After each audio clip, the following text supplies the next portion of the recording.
Hello, welcome to season 2 of Careers and Coffee. I'm Lucy and I'm joined by my fabulous co-host Charlotte Picker, where each week for the next however long it's going to be, we are going to be talking all things career over a cup of coffee.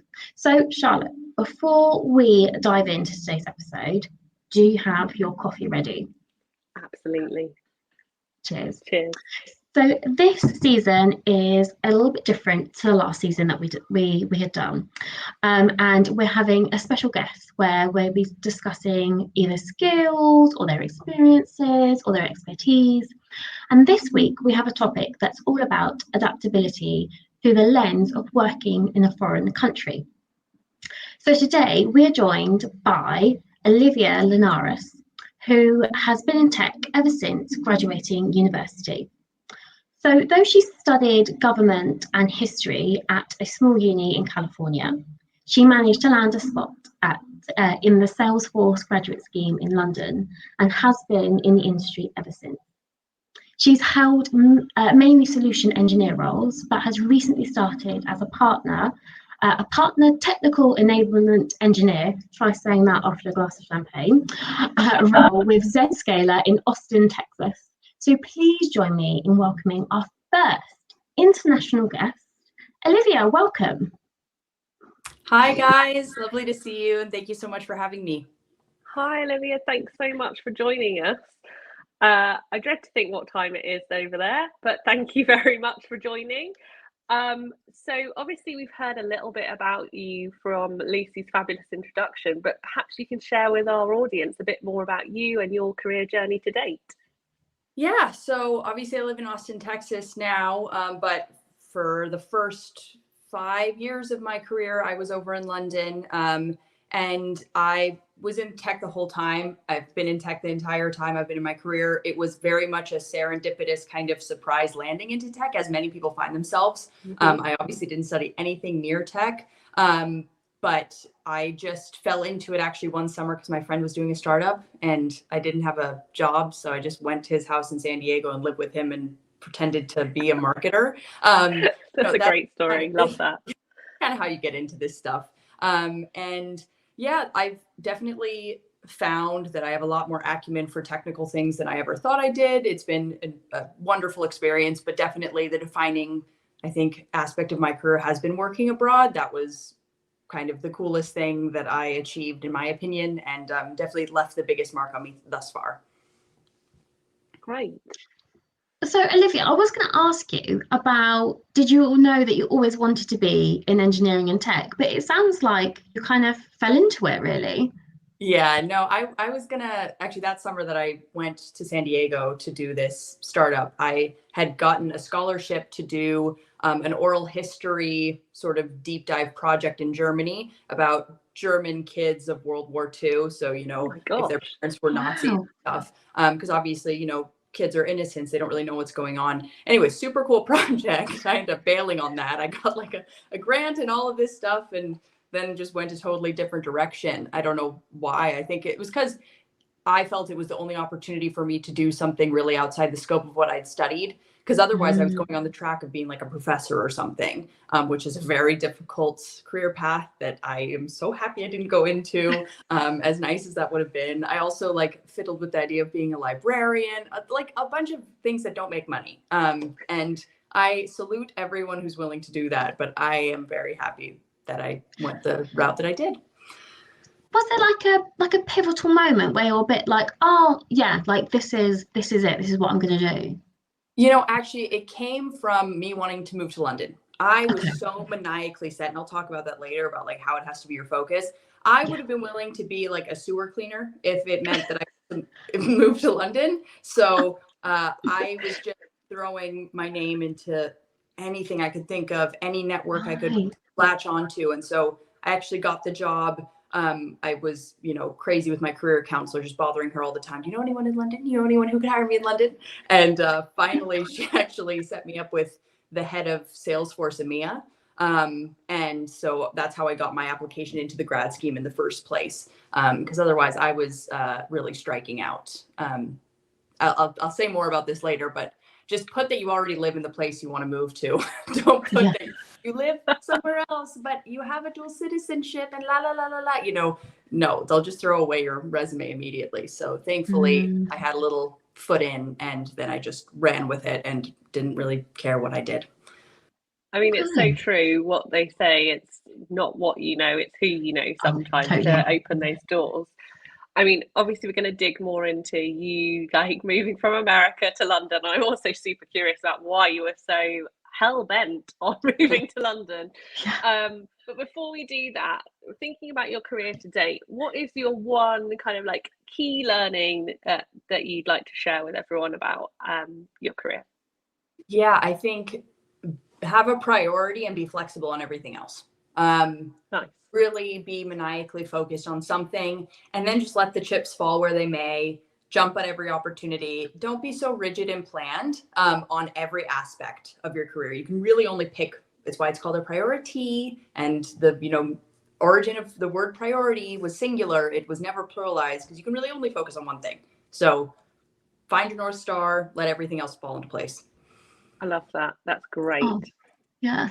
I'm going to literally steal Charlotte's question with what she's already asked you. Why London? So I've always been a huge Anglophile. I actually didn't grow up with cable. And so on our public broadcasting station, a lot of the programs were BBC ripoffs. And so, we'd get the old Pride and Prejudice. We'd get all of these like murder mystery shows from England, and then obviously Harry Potter and Jane Austen, and all this kind of media that I absorbed was very English. And so that was one. Number two, I went on a study abroad in London. My dad said I could not go to a university study abroad program that was worse than my current university, like education wise. And London obviously has great universities. Again, right? Like this is all serendipitous. It's all like, I didn't really choose it. It chose me. But I ended up there, fell in love. Like in the first 2 months, I knew I wanted to move, especially because when you move out of uni, obviously, you kind of have to go to a big city at some point to get a good job or an entry-level job even, especially before remote working. And so I'd have to move to a New York or a San Francisco. I mean, New York's already 6-hour flight away from where I grew up. So I was going to be far away from home no matter what. I thought might as well be foreign. And I was born in Greece. So like being in Europe across the pond is not such a foreign thing or idea for me. It's not like, oh my gosh, what's it like over there? No, I have family over there. Like it's not so foreign, but I had no one in London at the same time. So. That makes sense then.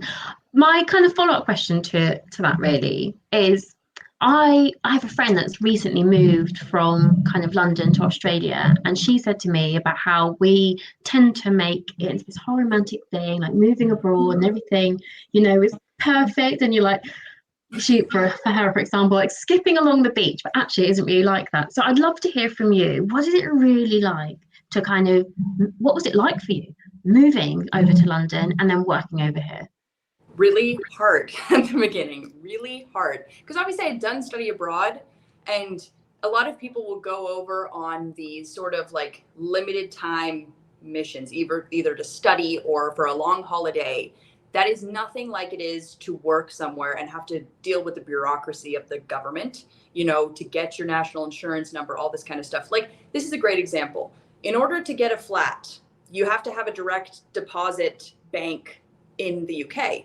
In order to get a bank to accept you in the UK, you have to have proof of residence. So what comes first, chicken or the egg?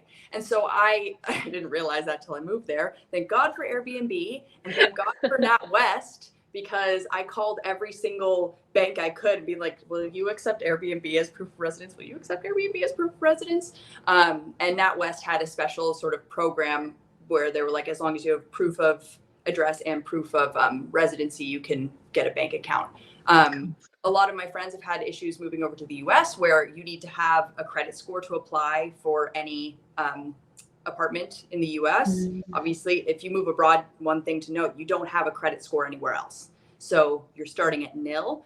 And again, a really tough thing, you have to have a guarantor then and all the blah, blah, blah, blah. So there's all of these things you just don't think of. Like everything is set up for residents and people who have lived there. Nothing is set up for immigrants unless you're a very rich person. Another thing, like I went to the job center to get my national insurance number. And when I went, the lady asked me, so what's your nationality? I'm a dual national, right? I'm Greek and US citizen. And I was there on my Greek citizenship, but I grew up in the States, right? So when I was doing this, I was like, well, I guess both. And she looked at me like I had two heads. She's like, no, honey, what is your nationality? I'm like, both. And we're just yelling at each other. And she's looking at me like I'm an idiot. I'm looking at her like, have you ever never dealt with a dual citizen? Like, what's going on? All of these things where you're like, wow, is this the first time that anyone's dealt with someone with a slightly off script situation? Yeah, so it was really, really hard. I have another story about how I got kicked out of my Airbnb within 2 days because she needed the room for her recently orphaned nephew. And so I had 2 hours to find a new Airbnb location. Gosh. Like it was literally in the evening that she told me I had to leave. I had just landed 3 days before, I was new, fresh off the boat, literally. And so she didn't tell Airbnb that she was the one who kicked me out. So it looked like I canceled. So I didn't get a refund. I had to chase her around. I was, out of money during that time. Like there's all these things. You have to expect the unexpected and have a lot of money, have a lot of money to hand, have a credit card, definitely, from your home country so you can access money. There's just all of these things that I didn't expect that I had to go through. And it just seemed like every hurdle was just placed in front of me. And what I learned was that moment of landing, getting all of the, bureaucratic elements ready, that is the hardest it will ever be. And unfortunately, you have to face that right when you're moving there and right when everything's fresh. And so the challenge rating, if you want to go like by video game standards, it's like a 10 when you first get there. Once you figure it out, though, it gets so much easier. Then you're in it. Then you're ready to go. But you have to be super resilient at the beginning part because so many things go wrong. Everything goes wrong. I mean, it's interesting you use the word resilient because the whole time I was listening to this, I was like, wow, you must have super high resilience to have gone through not one, but two, but three, but four, multiple challenges. And you like literally just landed. Did Salesforce provide any kind of support in terms of relocating from another country? Because I know that some businesses do that. Yeah. So I went over to the grad scheme as if I was just a regular kid coming in off the street, right? I didn't come as, an American moving, blah, blah, blah. I didn't get any of that help. So yeah, me moving to London was actually separate from me having that job. Of course, I wanted a job when I moved there. I didn't want to move there without a job, but I wasn't part of like a sort of transfer scheme where they help you or anything. And that's surprising me that a big company like that didn't help with any relocation. Yeah, it surprised me as well. I was calling HR because I moved there a month before and they wouldn't let me talk to HR or anything because they're like, you're not an employee yet. Like, oh my gosh. You have a month until you start. Like, that's for people who transfer over. That's not for you. So it was really tough and I had no support. And that's not like a sob story or anything. I got through it, but I would definitely say my other friends who have, been in careers for a while and then move with a job, they have a lot more of a white glove experience. I think, Olivia, that's what we typically hear, though, from people. The person that I mentioned that moved to Australia, she moved with her work. So her work helped her move over. But actually, I didn't know this before we started recording with you, is that, you did this really off your own back. And those challenges, I think I'm so pleased that you've come on and you're talking about this because this is real life, real experience. And those who have the luxury of having a company to help them, that's great. But if people who want to go and move abroad, this is so, like, all of this is so valuable, everything you're saying. So thank you really for sharing.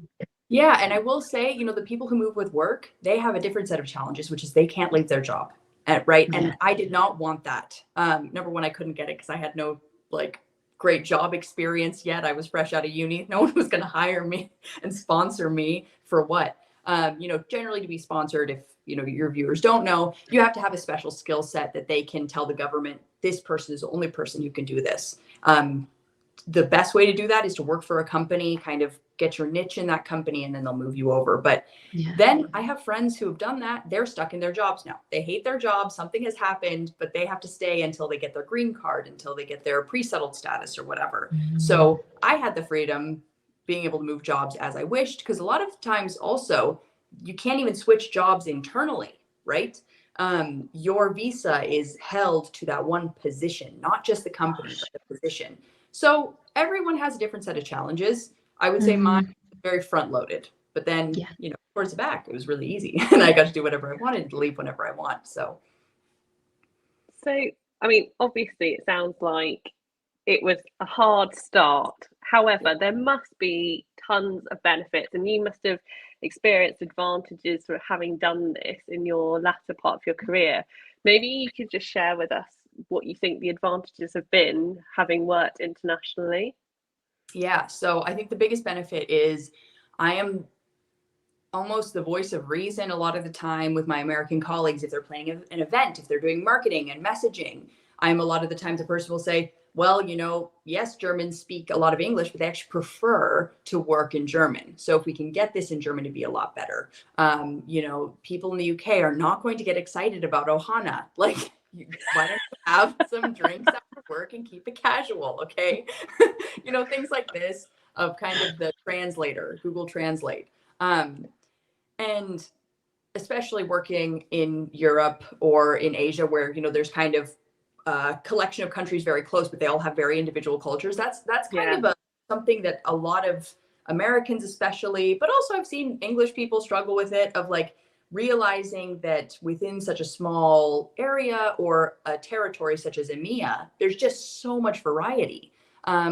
So that's a big one. And then I have friends all over. Like, I have a ton of international friends, and I have to say, whenever there's like an international opportunity to go like present internationally or do an event internationally, people are like, oh, Olivia, you did this, or have accounts internationally. Oh, Olivia, you have experience internationally. So you just get the international accounts. And that just means more work travel, which as a young person is fun. I'm realizing as someone with, responsibilities and stuff can get kind of annoying. But I think you just have that experience associated with you. And you also get a respect from certain groups. Like, frankly, as like a young American, with this accent, a lot of the time you can be kind of written off as like, oh, stupid American. But then if I talk about, oh no, I lived there, I've worked with the Dutch, I've worked with the Germans, blah, blah, blah, people suddenly have a lot more respect for you and they take you more seriously. So yeah, all of those things, I just feel like they opened a lot of doors. But the biggest thing is just all the friendships I made abroad. Like, Charlotte, we still chat on Instagram. Yeah, we do. It's just great to have this big network of people that when I travel or if they travel, we meet each other and we see each other. It's such an interesting kind of global tapestry of friendships. I think the thing that really struck me is the first thing you said about the cultural nuance, because I think also it's the same, like having managed a team in America. You can just think, oh, all Americans are the same, but actually there's cultural nuance by state. And so for you to recognize that, when we talk about like Europe, for example, in one of our earlier episodes in season 1, we were talking about CVs and resumes. And so in France, for example, it's super normal to have your picture on your resume. In the UK, that's not a normal thing to do. So like understanding those cultural nuances, I think, is really important. And I feel like that's a good superpower that you've got, and like a power skill, to use the words Lucy likes, because not everyone has that level of appreciation. So that must have, from what you've said, really kind of benefited.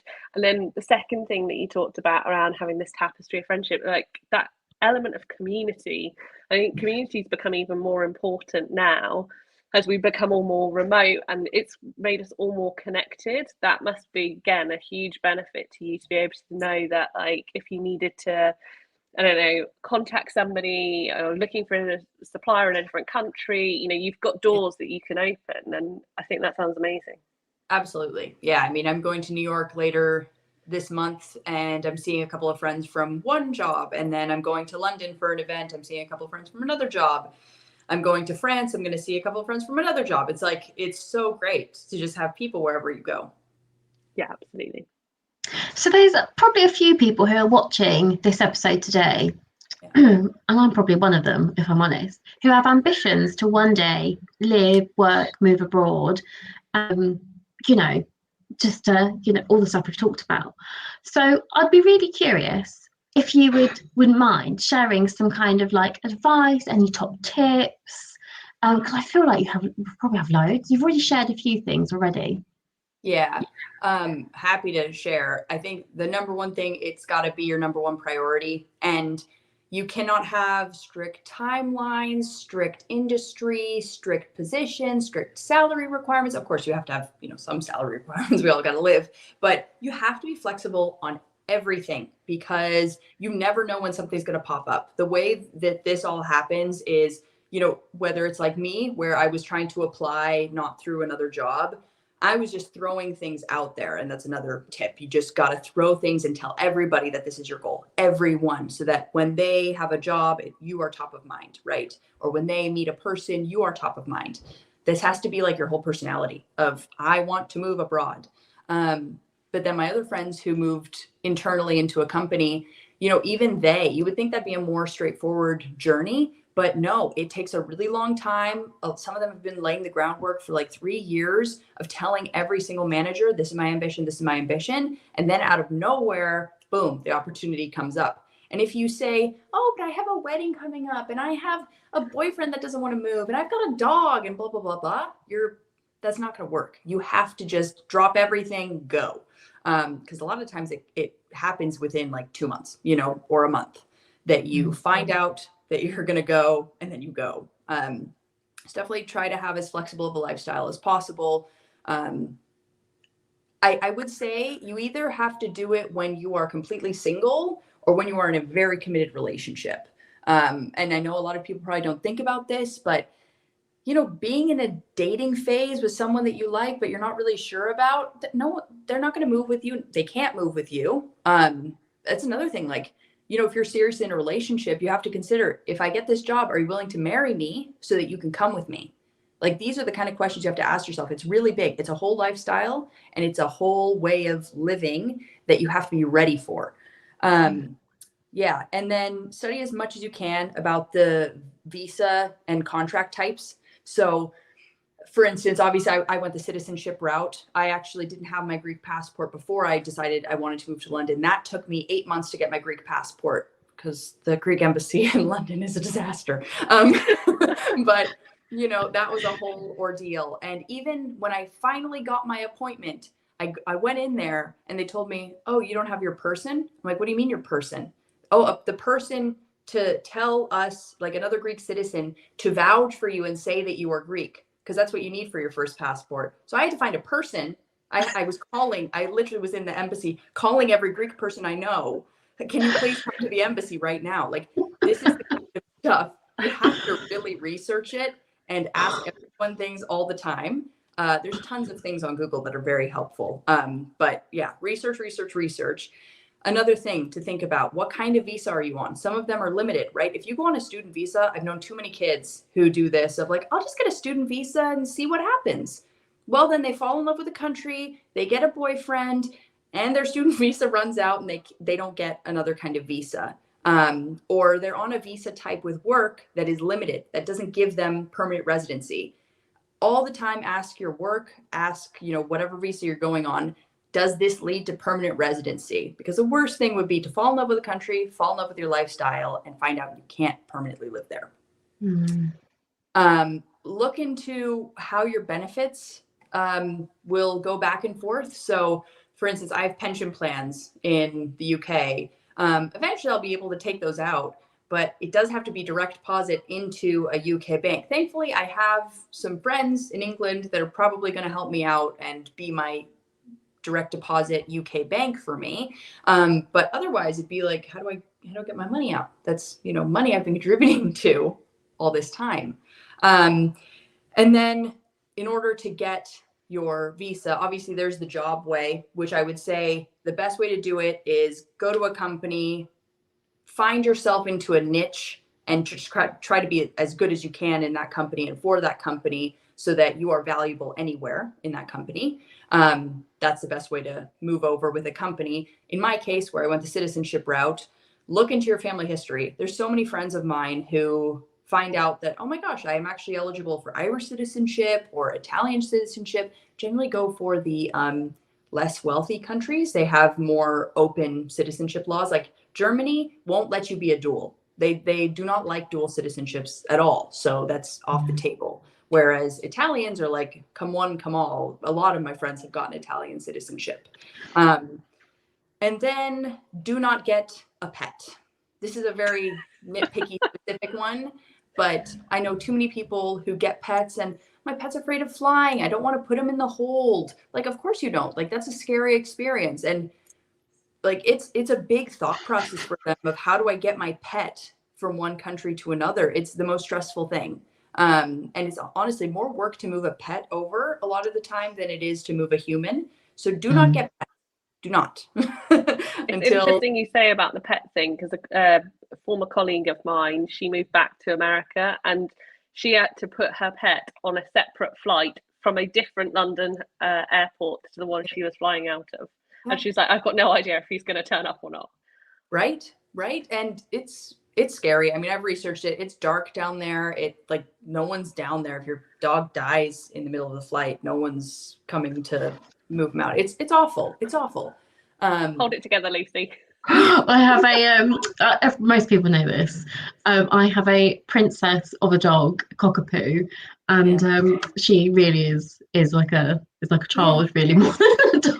Yeah. No, I mean, me and my husband were actually thinking of moving back to London at one point, but he has a dog, and we looked at options like the 2-week cruise from New York to London, right? But even that, you only get to see them 30 minutes a day. And we're like, we cannot see Finn. So, I mean, truly, it's a confounding variable that cannot be overstated, these dogs. And something I guess most people wouldn't have even dreamt of thinking about either. No. It's the other interesting thing that you said was about the relationship thing. So a few years ago, my other half took a job where he worked in the south of France. And so, as you said, you have to be in a stable relationship to do that. And so we've been in a relationship for a long time. And so we ended up sort of doing the whole commuting thing, because obviously England to France is not so far. And it was sort of like every 2 weeks you'd go there, and every 2 weeks he'd come back here. And then, of course, there was delays on the flights, and then you never really ended up with any quality time together. So I totally get that. It's hard. And thankfully he's now back in the UK, because that would have been hell on earth for COVID. But yes, I mean, like, all of the points that you've made, I think, are really practical and are things that you won't find on the internet, I guess, would be what I would say, because I wouldn't have thought about any of these things had you not mentioned it, especially the pet thing. It's also incredible. Like the way you tell some of your stories, I'm like, oh my god, this would make a great movie. I was thinking that would make a great book. That you share. It is amazing. Olivia, sorry. The stories you pick up are invaluable. Like, if for nothing else, do it for the memes, do it for the plot. Your life will be way more interesting. And that resilience, that like muscle of resilience, the more you work it, the more it comes. Definitely moving abroad is one of those exercises in constant little, this is going wrong and this going wrong, and this going wrong and this going wrong, but you get through it. Nice. So, Olivia, before we wrap up, is there anything else that you'd like to share with our audience before we say goodbye? Yeah, I mean, obviously I focused on like the drawbacks and the difficulties and hardships a lot, because I think that that's something that's not really told. But overall, it's the best thing I ever did. I adore it. And like, it's part of who I am now and my personality, and I wouldn't trade it for the world. Like, I'll say you should also research salary discrepancies between countries, because like I lost a lot of money working in the UK. They don't pay their entry people that much, but totally worth it. I wouldn't have changed it for the world, and the benefits totally outweigh any issues. And like I said, all of those little hiccups and issues just made me more resilient. Like, It forced me to get my Greek passport, which I am forever grateful to have. It forced me to make all these friends and connections. It forced me to budget really well. All these sorts of things that now I'm very grateful to have. That's fantastic. Thank you so much for sharing what's a very personal experience, but also sharing all that amazing advice. And thank you for agreeing to be on our show all the way from America. So this is super exciting. First ever international guest. Thank you very much for trailblazing that path for us. So everyone, we hope that you enjoyed today's show. And if you would like to be a guest, or you've got a topic you want to talk about, you'll see along the bottom of the screen, you can contact us via email on careersandcoffee@gmail.com. LL is LinkedIn Live for those who are wondering. And you can also find all of our previous episodes on our YouTube channel, which you can check out. It's Careers and Coffee. We also have our previous series on there, as well as all of our new episodes will be loaded. And we had a mini series called Tailoring Your Trajectory, which you can also find on YouTube. So thank you ever so much for everybody joining us. And once again, thank you, Olivia, for being our fabulous guest today. And we look forward to seeing you next time. Thanks, everyone. Bye.